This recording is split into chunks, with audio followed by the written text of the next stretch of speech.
where I was listening to Heather B Live. I think it was yesterday, day before yesterday. We're talking about Thanksgiving, and a woman called up because Heather B, who's new to Urban View, was saying, don't show up to my house and not bring a dish.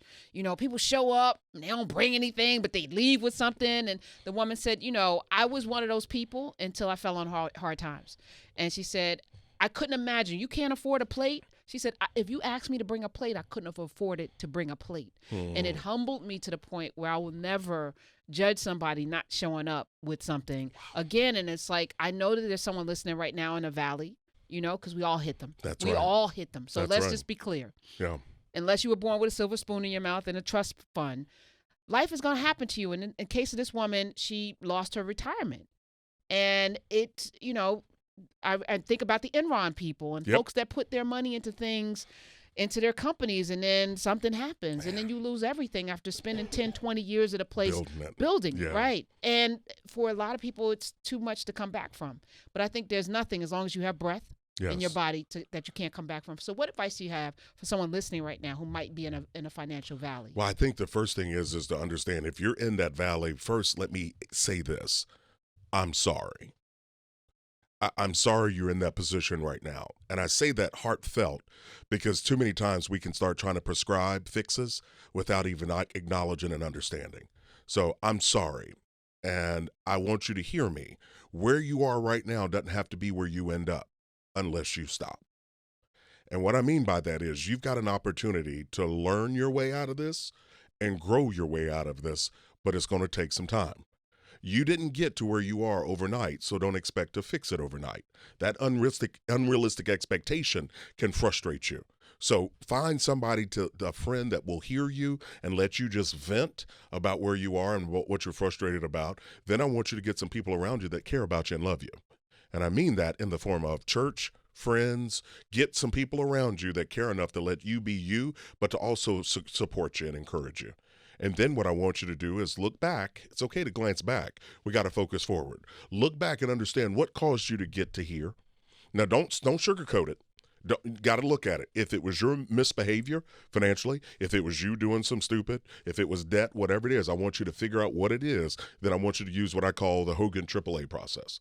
Karen, here it is. AAA process is this. Number one, assess, right? Look at where you are, and I want you to assess where you are. Is it where you want to be? Is it off the mark? Whatever it is. Number two, I want you to acknowledge that you can do some things better. You could learn and you're going to move forward. And the final A is activate, right? So I want to assess, acknowledge, and activate. And I want you to worry about what you can control, not what you can't.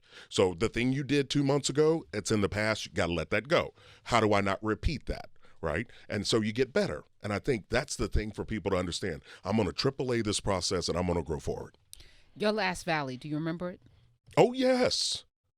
Oh, yes. Financial Valley? Mm-hmm. Oh, yes. Oh, yes. Here, you want to know what it was? Yes. Okay. What I did was things were going well. This was, 12 years ago. Things were going well. Had one home, decided to buy another one with some land on it. And instead of selling the other home, went ahead and bought this one, and thinking the first house would sell quickly. 8 months later, okay, so then I'm making double mortgage payments. Yeah, because I decided to run ahead of my finances. And so what did it do? It was an 8-month lesson of being down in that financial valley, missing out on some opportunities. And so that was dumb. That was just dumb. And I look back on that now and I realize. You thought that the house was going to sell. Quickly. I thought. Right. Right? But here's the thing. Because everything that you had started working, clicking. Right. But the difference was I got confused, Karen. I confused a want with a need. And that's one of the most dangerous things we can do to ourselves. Meaning you want it so bad that you actually convince yourself that you need it. Then what happens is you can't imagine life without it. And so it was so dumb of me because this was something I wanted. Yeah, it was a want. It wasn't a need. What I needed to do was get this other home sold, have a plan, and then move forward. But then in our minds, we think that opportunity is going to go away if we wait. So it's not even that a want and a need, but it's like, if I don't snatch up this opportunity, it's not going to be here. So I don't have the time to wait for this to sell to get that. I need to get this now. And if I said I'm going to do it, then I got to go ahead and finish That's exactly right. And so now what we forget is we control the gas pedal and the brake. What we can't do is have a scarcity mentality. You and I talked about this before. Scarcity mentality means I got to hurry up and do this now or I'm never going to have another opportunity. And that's what causes us to jump ahead of our resources and even jump ahead of our thoughts. So I would say don't let yourself get caught up in that.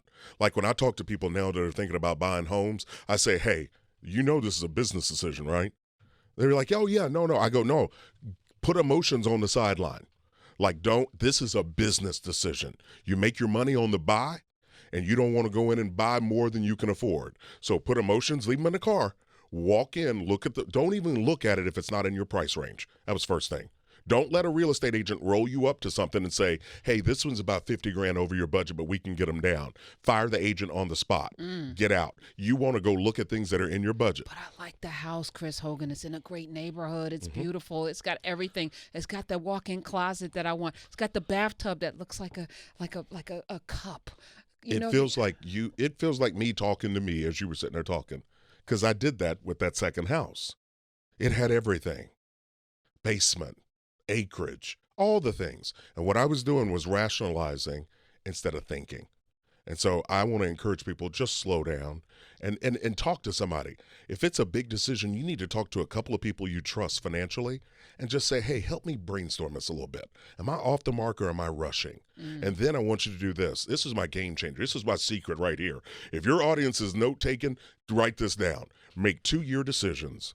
2-year decisions. What I mean by this is I want you to raise up out of your situation right now and look ahead 2 years and think, where do I want to be? What path do I want to be on and what do I want to be doing?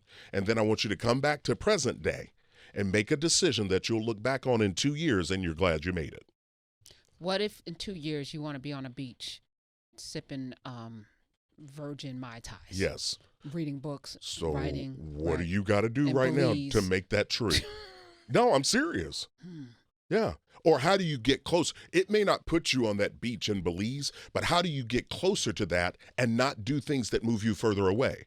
See, taking on more debt moves you further, takes you to Tennessee, not to Belize. Got you. Right. You don't want to go backwards.